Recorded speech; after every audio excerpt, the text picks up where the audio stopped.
मित्रों नमः शिवाय। मैं ज्योतिष देवज्ञ पंडित देवेंद्र द्विवेदी शहडोल मध्य प्रदेश से। चंद्र राशि पर आधारित सिंह राशि के जो जातक है, गोचर में कौन सा ग्रह कहाँ बैठ करके कैसा फल देने वाला है, आने वाला समय सिंह राशि के जो जातक है उनके लिए कैसा होगा। जिनका जन्म सिंह लग्न में हुआ है वो भी इसी आधार पर इस गोचर को देख सकते हैं। आज मैं 4 ग्रहों की बातें करूंगा। सूर्य, बुध, मंगल और गुरु।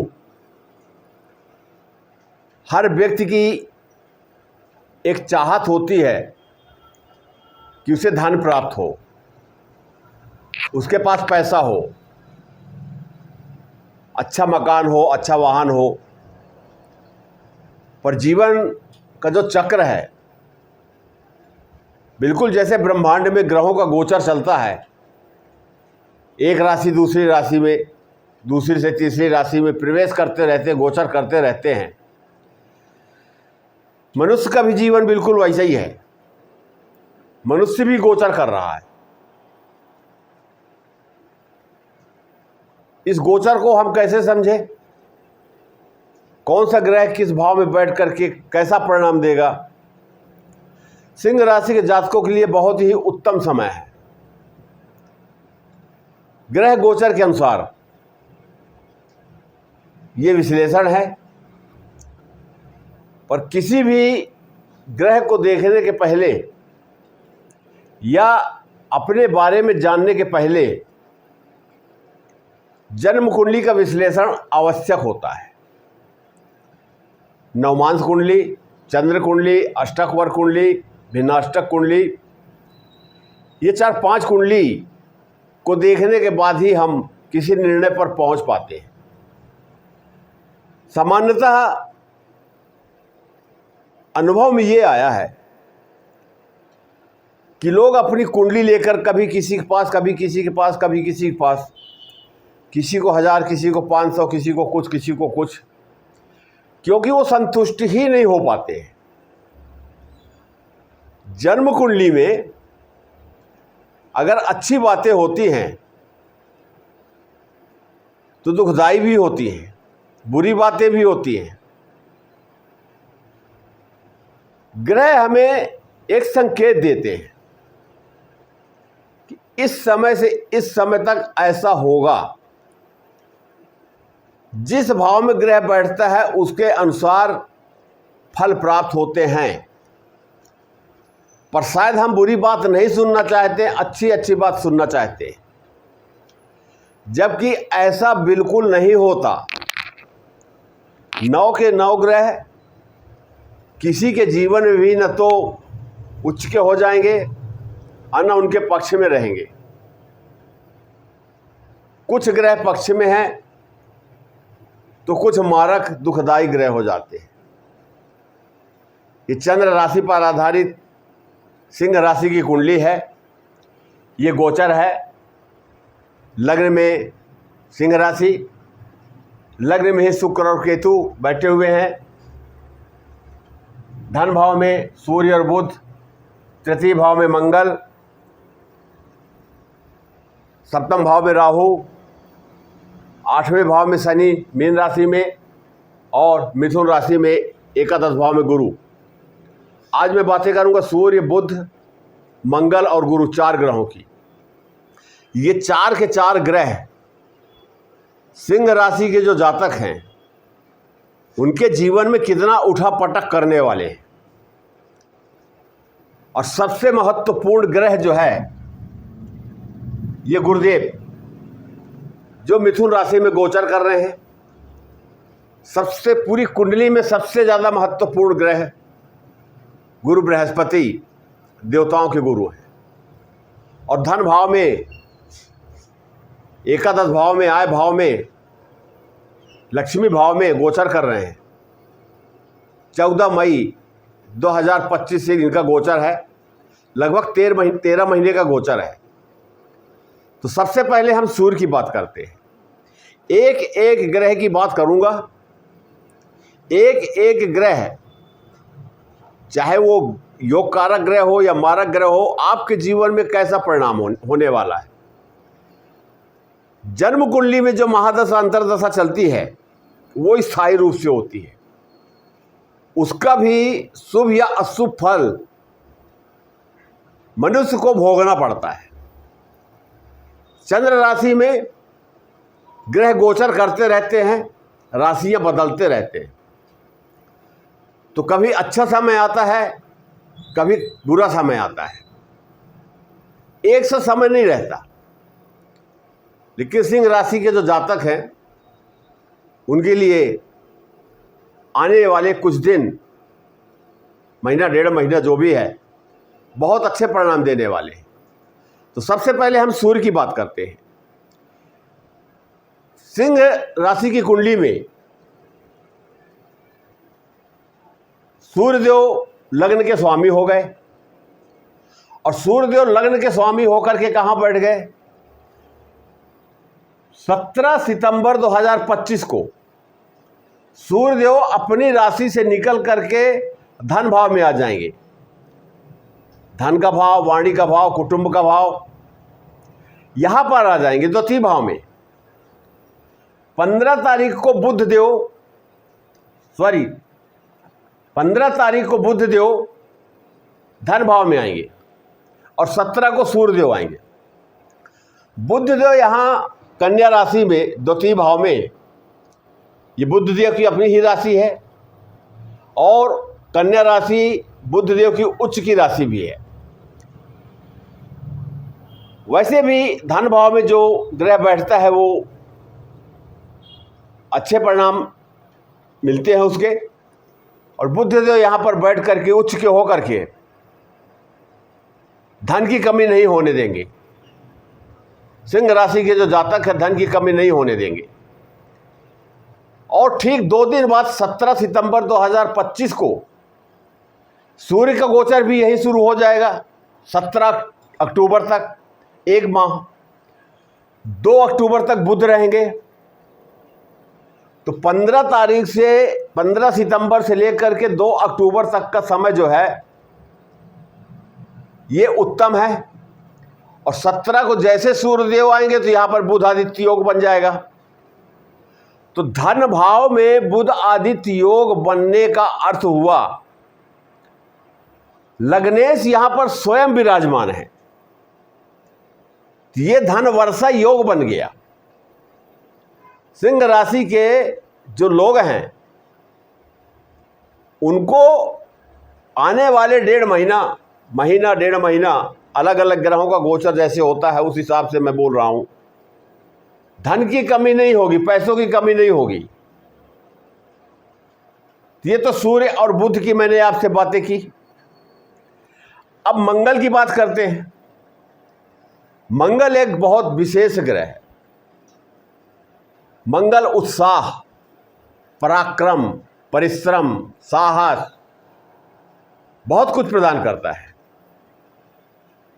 मंगल का तीसरे भाव में, तुला राशि में, तो मंगल तीसरे, छठे और 11वें 3 भावों में बहुत ही उत्तम परिणाम देते हैं, बहुत ही अच्छा परिणाम देते हैं। 13 सितंबर 2025 को मंगल देव यहाँ पर आ जाएंगे तुला राशि में, कन्या राशि से यात्रा पूरी करके तुला राशि में आ जाएंगे तीसरे भाव में। तो मंगल तो वैसे भी पराक्रम का ग्रह माना जाता है, परिश्रम का ग्रह माना जाता है, और तीसरा भाव भी पराक्रम का है।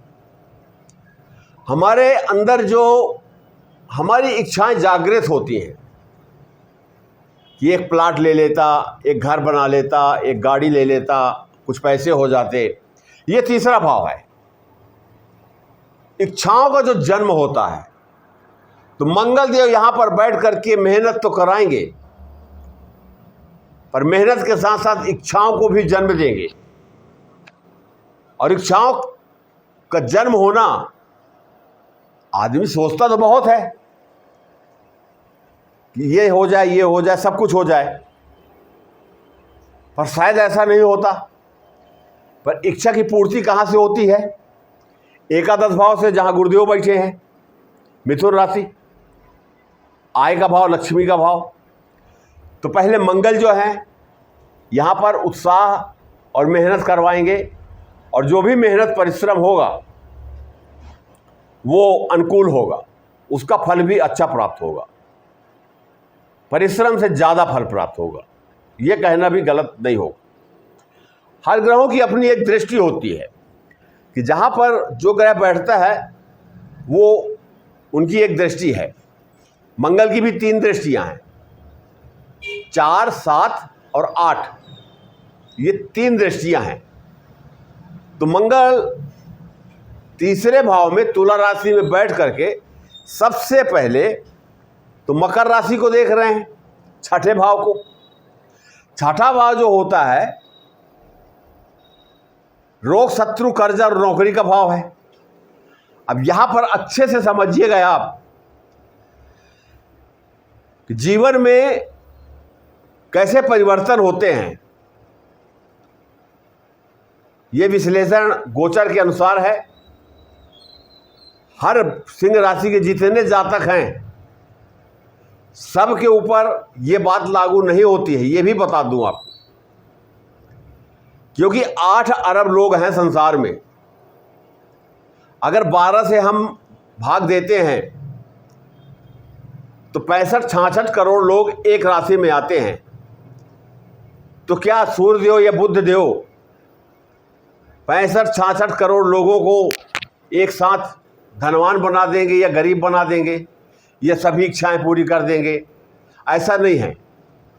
इसके साथ साथ हम लग्न कुंडली भी देखते हैं, उसमें किस ग्रह की महादशा अंतरदशा चल रही है, कितने अंश पर है। ग्रह गोचर को देखते हैं कि ग्रह गोचर कहाँ है। तो फल तो मिलता है, पर अलग अलग राशि के जो जातक हैं अलग अलग फल होता है। ये सिंह राशि के जातक जो हैं उनको इसका फल मिलेगा,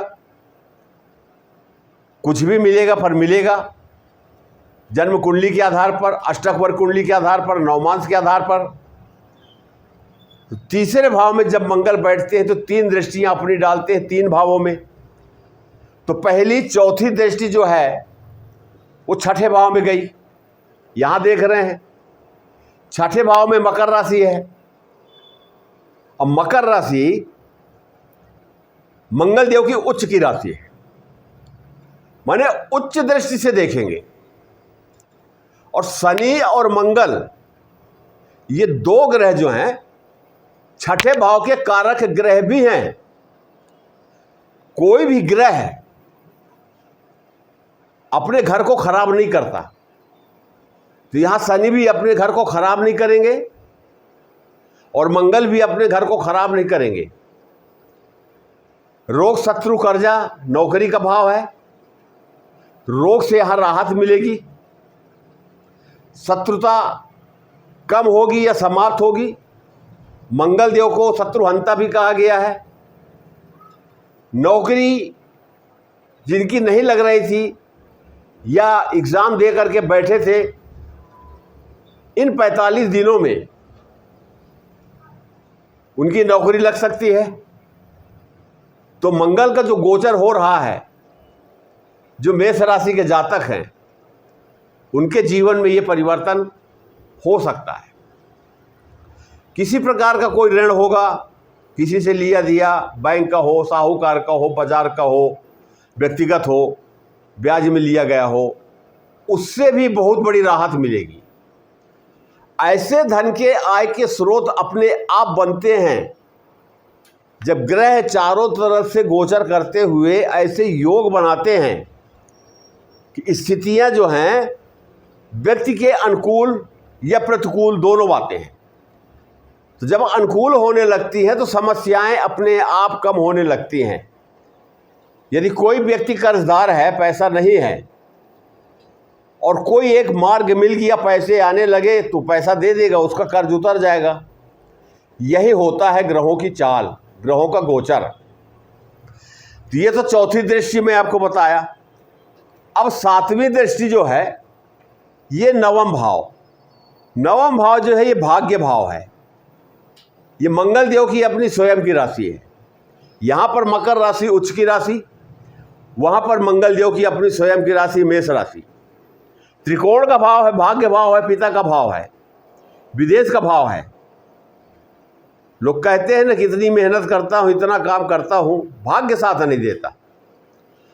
अब ये कहना बंद कर दीजिए, क्योंकि मंगल देव प्रसन्न हुए और 7वीं दृष्टि भाग्य भाव पर पड़ रही है। तो जो सिंह राशि के जो जातक हैं उनका भाग्योदय होना चालू हो गया। मंगल की अपनी एक विशेषता है कि जब किसी एक राशि से दूसरी राशि में प्रवेश करते हैं तो 0 डिग्री से ही वो अपना फल प्रदान करना चालू कर देते हैं। जैसे और ग्रह होते हैं जब 10-12 डिग्री 18 डिग्री की होते हैं तब प्रभाव देते हैं, पर मंगल 0 से लेकर के 10 डिग्री तक, माने प्रारंभ में ही लगभग 15 दिन अच्छे परिणाम देते हैं। अब जिनकी जन्म कुंडली में मंगल खराब हैं या 3, 6, 8, 12 भाव में बैठे हैं, राहु केतु के साथ बैठे हैं, शनि के साथ बैठे हैं, अशुभ हो रहे हैं, अंश बल से कमजोर हैं, उनके लिए हनुमान जी की पूजा आवश्यक है। अगर ये गोचर का लाभ लेना है, हमेशा के लिए मैं बता रहा हूँ, अपनी जन्म कुंडली का महादशा अंतरदशा जरूर देखें और गोचर को देखें। यदि जन्म कुंडली में ग्रह बली है, मजबूत है, तो गोचर का भी जो फल होता है वो उत्तम हो जाता है। 8वीं दृष्टि मंगल देव की 10वें भाव में पड़ रही है। 10वां भाव हमारा कर्म क्षेत्र है। कर्म क्षेत्र का मतलब हर व्यक्ति कुछ न कुछ तो कार्य करता है, छोटी नौकरी हो या बड़ी नौकरी हो, छोटा व्यवसाय बड़ा व्यवसाय, छोटी राजनीति बड़ी राजनीति, कुछ ना कुछ तो करता है वो। 10वें भाव को जब 8वीं दृष्टि से मंगल देव देख रहे हैं तो इस भाव से मिलने वाले जो फल हैं उनकी बढ़ोतरी होती है, वो फल अच्छे परिणाम देते हैं। जिन लोगों का प्रमोशन रुका हुआ था उसमें सफलता मिलेगी, राजनीति में सफलता मिलेगी, व्यापार में सफलता मिलेगी, उद्योगपति जो हैं उनका कार्य अच्छे रूप से चलेगा, अच्छी सफलता मिलेगी। तो ये 10वां भाव है। ये 3 ग्रह मैंने आपको बताया। अब यहाँ तक अगर मैं आया हूँ गुरु की चर्चा करने के पहले, मैं आपसे हमेशा की तरह कहूँगा कि अभी तक का वीडियो आपको अच्छा लगा हो, पसंद आया हो, विश्लेषण करने का तरीका आपको अच्छा लगा हो तो लाइक कर दीजिए, सब्सक्राइब कर दीजिए, अपने ग्रुप में शेयर कर दीजिए, घंटी का बटन दबा दीजिए, ऑल सेलेक्ट कर लीजिए। आपका एक लाइक मेरे मनोबल को बढ़ा देता है, मेरे उत्साह में वृद्धि होती है और मैं और ज़्यादा मेहनत करके और आप तक वीडियो बना बना करके पहुंचाने का प्रयास करता हूं, क्योंकि मेरी ऊर्जा आप है। आप ही मुझे प्रोत्साहित करते हैं, आप ही उत्साहवर्धन करते हैं। एक लाइक करने में आपका कुछ नहीं लगेगा, 1 सेकेंड भी नहीं लगेगा, लेकिन आप कल्पना कीजिए कि आपका एक लाइक मेरे लिए कितना महत्वपूर्ण है। इसलिए लाइक कर दीजिए।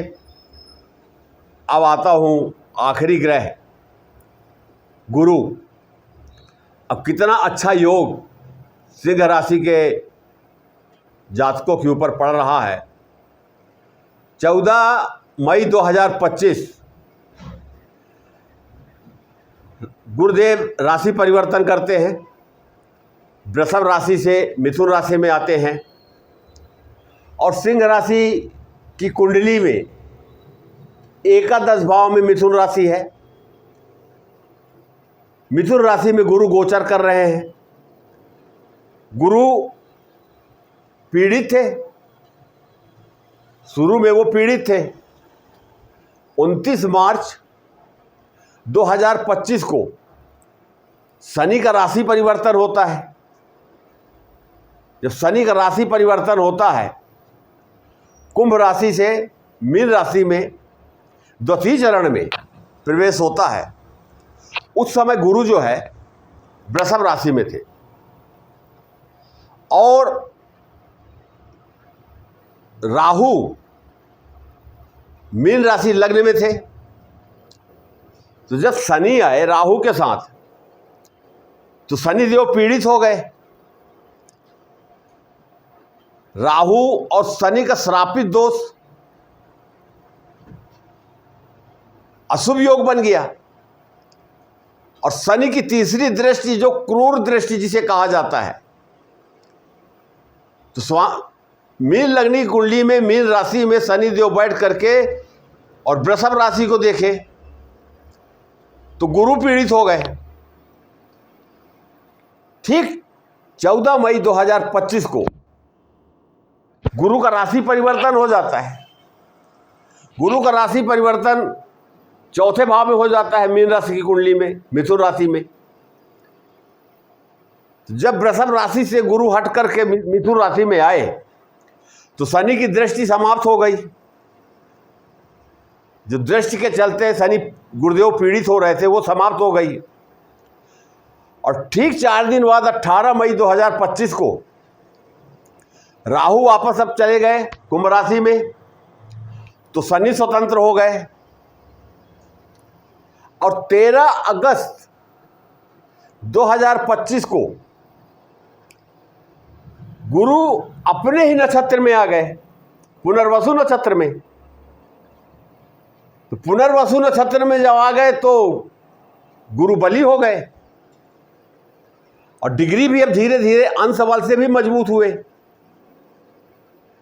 अब गुरु यहां पर सिंह राशि के जो जातक हैं, गुरु यहां पर बैठ करके नए नए आय के स्रोतों को खोलेंगे। अब ये मई से चालू हुआ है, सितंबर लगभग 4 महीना हो गया। 4 महीने में गुरु की डिग्री काफ़ी अच्छी हो गई और अभी और अच्छी होगी। आने वाला समय आर्थिक दृष्टिकोण से, आय की दृष्टिकोण से सिंह राशि के जो जातक हैं उनको कमी नहीं आएगी। तो गुरु यहाँ एकादश भाव में बैठ करके वो सब कुछ प्रदान करेंगे। गुरु तो वैसे भी धन के कारक हैं, धर्म के कारक हैं, पूजा पाठ के कारक हैं, पति संतान के कारक हैं। गुरु का प्रभाव जो है अशुभ नहीं होता है, हमेशा शुभ ही रहता है। शुभता में कमी आ सकती है, अगर गुरु कमज़ोर है तो शुभता में कमी आ सकती है, पर अशुभ नहीं होते। तो यहाँ पर गुरु बैठ करके, अब आप अपनी कुंडली में देखिएगा गुरु कितने अंश के, कितनी डिग्री के, कहाँ पर बैठे हैं। अब यहाँ पर गुरु का गोचर जो है सिंह राशि के जातकों के लिए विशेष महत्वपूर्ण है और 13 महीने का गोचर है। 18 अक्टूबर को गुरु कुछ दिन के लिए राशि परिवर्तन भी करेंगे, कर्क राशि में चले जाएंगे अपनी उच्च की राशि में। वो समय भी अच्छा होगा, पर गुरु यहां पर बैठ करके जो कुछ भी आपको देना चाहते हैं, कुंडली का विश्लेषण किसी अनुभवी ज्योतिषी से करा लें। भगवान विष्णु की आराधना अवश्य करें। ओम नमो भगवते वासुदेवाय 12 अक्षर मंत्र, घी का दीपक, पीले पुष्प चढ़ाना, ये आपको करना चाहिए। अगर सिंह राशि के लोग चाहते हैं कि उनके जीवन में धन आए, उनकी इच्छाएं पूरी हों, तो ये करना पड़ेगा। अगर ये विश्लेषण आपको अच्छा लगा हो तो पुनः कहूँगा प्लीज़ 1 लाइक इतना कर दीजिए। और किसी प्रकार का ज्योतिषी परामर्श चाहते हैं, समाधान चाहते हैं, दिए गए नंबर में अपना नाम, जन्म तारीख, जन्म समय, जन्म स्थान मैसेज कर दीजिए। नमः शिवाय।